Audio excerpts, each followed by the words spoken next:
I don't know, by saying that prayer, like I said, nothing immediately happened, but I think I was introduced to Jesus through that prayer.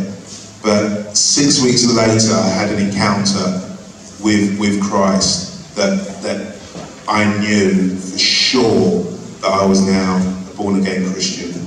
So that prayer, I can't quite remember it, but that little booklet, that Why Jesus booklet, was a simple prayer that I prayed that evening. Brilliant. Now we've got Gary's phone here. Can you bring some carrots back later? I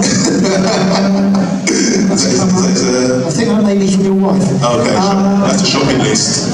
Yes. Tell us about the position you played, because we I know, but yeah, of course, yeah. Know. So I was a central defender. I played there most of my career. But when Harry came to the club, he played me at right back. And, you know, even though I was quite quick, stamina-wise, I wasn't that good, so getting up and down the pitch wasn't my game. And when he put me in at right back, I'm thinking to myself, this ain't going to work. This isn't going to work. Anyway, I played that game at right back, and I made 2 passes, one that scored a goal, and another one that was out of this world in terms of how it ended up getting to the player. And I knew that wasn't me, because I couldn't pass that accurately. And I just said, Lord God, you know what, wherever you use me, however you use me, I'm just going to do it for you. And I played about 2 seasons at right back, but most of my career I played centre half. Okay, great question. Was the gentleman over there had a question? Yes, sir. Aggression, how do you deal with it in everyday life? You describe how Yeah. football you have to have something like aggression. Of course, yeah. Yes, aggression. How do you cope with all of that? Yeah. So there's controlled aggression. You know, when you see players, you know, you can, you know, if you follow football, you probably know of players who would lose their head, lose their cool. They were tough players, but lose their head. So, you know, there's a way of controlling that aggression to win, that desire to win. There is a way, but sometimes you do go past that. How do I do that in everyday life? I'm not an aggressive person by nature, but there are moments, you know, road rage every now and again, there are moments, but it's a case of just saying, it's a bit of self-talk in that. Like I say, my nature to be aggressive, it isn't naturally me, but there are moments where you do go, but it's being able to rein that in. I've played snakes and ladders with him. You found it hard when Yeah, because you beat me. Yes. He hates losing. Linvoy, do you think we will ever eliminate racism from football? Good question. Brilliant question. I think if the authorities, FIFA, UEFA, the FA, if they made a united stand and said we're not going to tolerate this, yes. Will it be in society? Will it change society? No, but it will stop it being in the ground and you being used to single out somebody. But I always say this: if you're different, you know, your hair colour, hair length, no hair, long hair, whatever it is, people will in that arena will call that out. You know, so I don't think it's racism is, you know, that someone wakes up and thinks, well, I'm going to be racist today. There is something. There is a cultural thing in that. There is something where people are uneducated and, you know, will say what they see. So it can get stamped out of football grounds, but I don't think it will ever be stamped out of society. Has it got worse since you started, or has it got better? Is it different? It's different. I was good. Well, Cyril Regis was alive. I was really good friends with him, and he spoke about some of the stuff he went through, which wouldn't just be in the football stadium; it'd be on the streets. Now, I didn't experience a lot of racism, hardly any, while I was playing.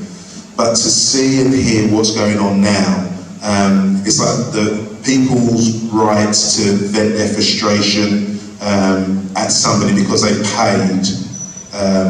You know, that's changed. And I think there's a general sense that I'm entitled to do whatever I want to do. There's a general sense. And that spills into an arena where there's a lot of emotion, a lot of, you know, ups and downs in that. But like I say, if the authorities wanted to stamp it out from the football arena, they could.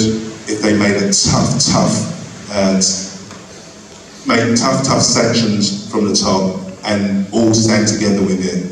And I'll give you a quick story. One player a few years ago did no advertising in the World Cup or big European Championships. No advertising is allowed by the players, so you can't wear a headband with Adidas on.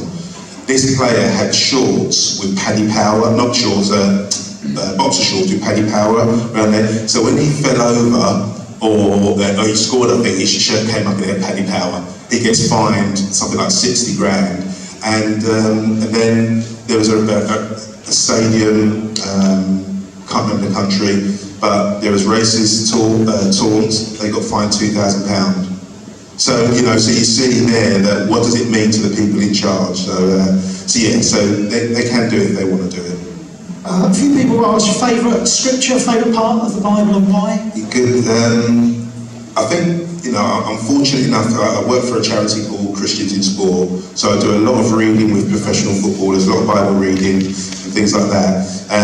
But at the moment, my favourite passage is the Road to Emmaus, because it just talks about Jesus. It's Easter Sunday. Jesus has risen from the tomb, and it talks about him walking with two disciples who were low, were down because they didn't think what Jesus had claimed to do. They didn't think it had been fulfilled, so they were low. So Jesus doesn't force himself on them, he listens to them.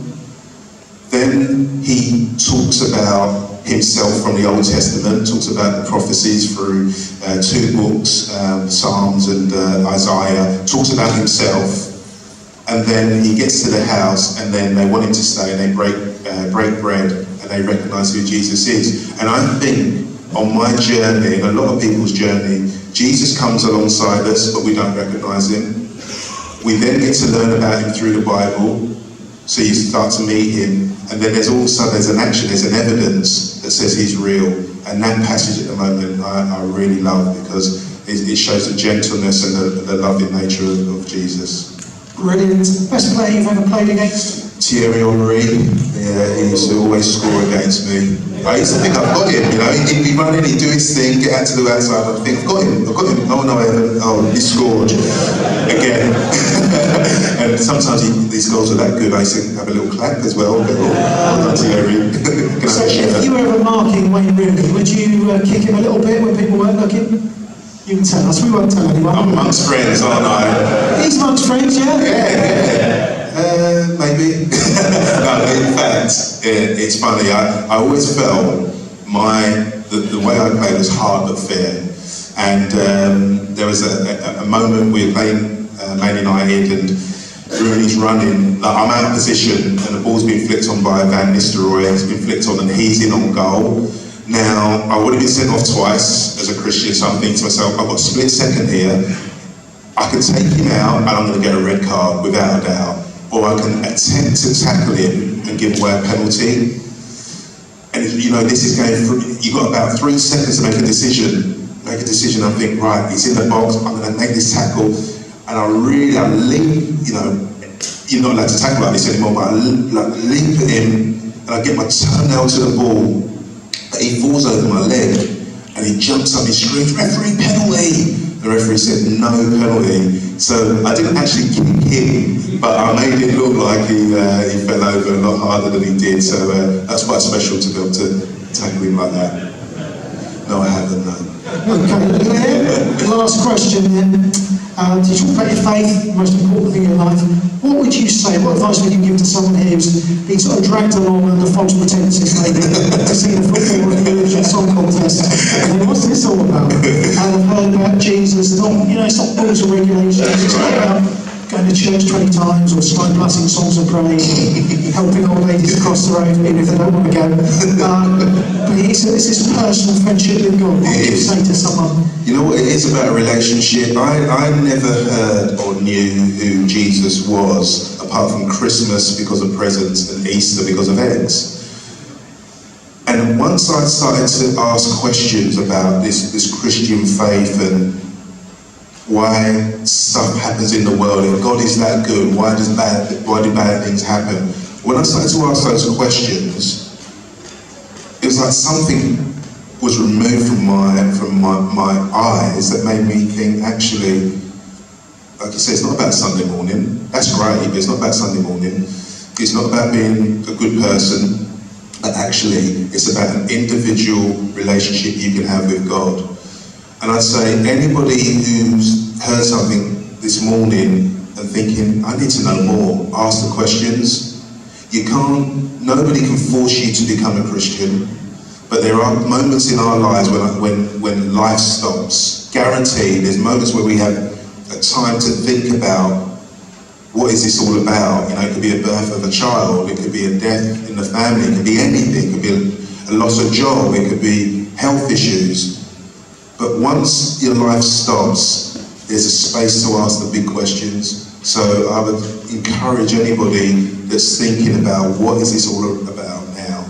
Ask those questions. You know, life's too short to just drift through. It really is.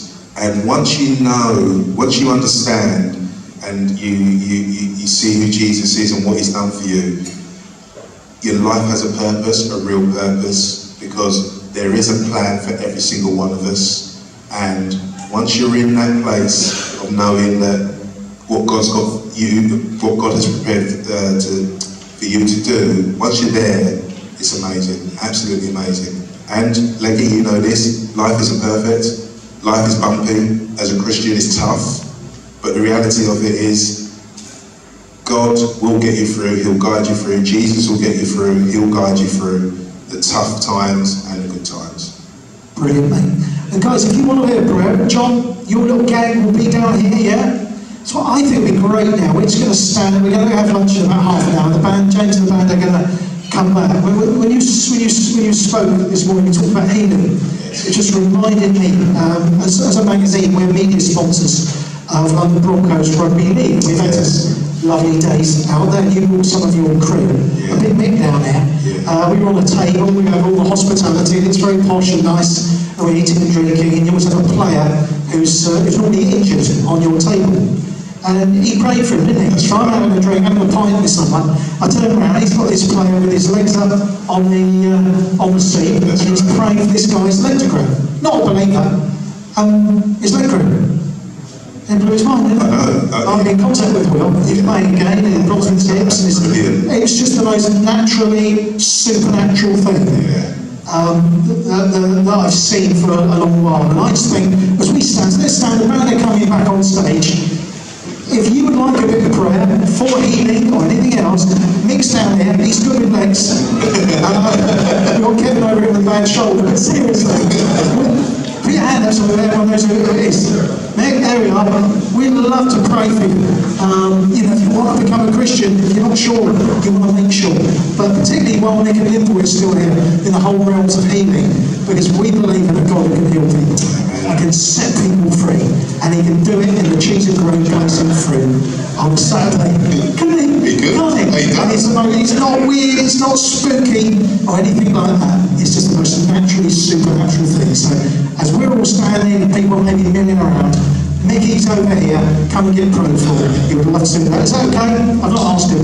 He normally charges extra. Yeah, you alright with that? Yeah, it's good. No problem at all. So, guys, let's thank Linvoy and let's praise God together.